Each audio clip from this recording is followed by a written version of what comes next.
Everyone talks about eco-friendly building materials. Bamboo, hempcrete, sustainable bricks, it all sounds great. But here's the real question.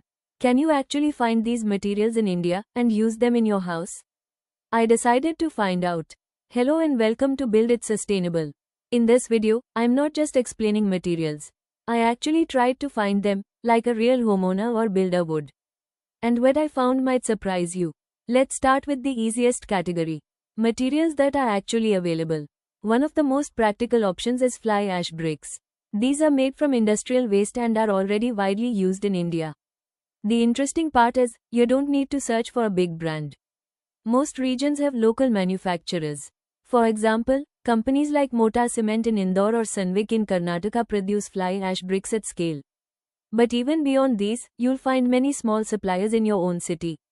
So this is a category where sustainability is already practical. Now let's move to the next level, materials that are available, but slightly more structured.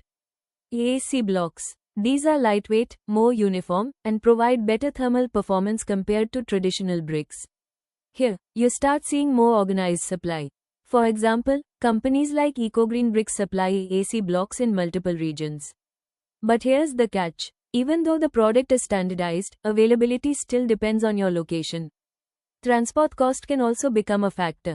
So again, practical, but not always straightforward. Now let's move to something more interesting. Materials that exist, but are not easily available. For example, hempcrete, rammed earth systems, or advanced bio-based materials. You'll see these everywhere online. But when you try to find a supplier, it gets difficult. In many cases, these materials are still limited to specific projects, architects, or experimental builds. Even institutions like IIT Jodhpur are working on bio-bricks made from agricultural waste. Which is exciting, but this is not something you can easily order for your house today. And this is where expectations vs reality becomes very important. Just because a material exists, doesn't mean it is accessible. Now let's look at another interesting category. Niche and experimental products. For example, companies like Gobarshala are working on cow dung-based plasters and boards. These are innovative and environmentally friendly. But they are still niche. So unless you are specifically looking for them, or working with someone experienced, they are not yet mainstream options. So now let's step back and look at the full picture. There are three types of materials in India today. First, easily available materials like fly ash bricks. Second, semi-available materials like AAC blocks. And third, emerging materials that are still not practical for most people. And this is where most people make a mistake. They see something online and assume they can use it in their project. But construction doesn't work like that.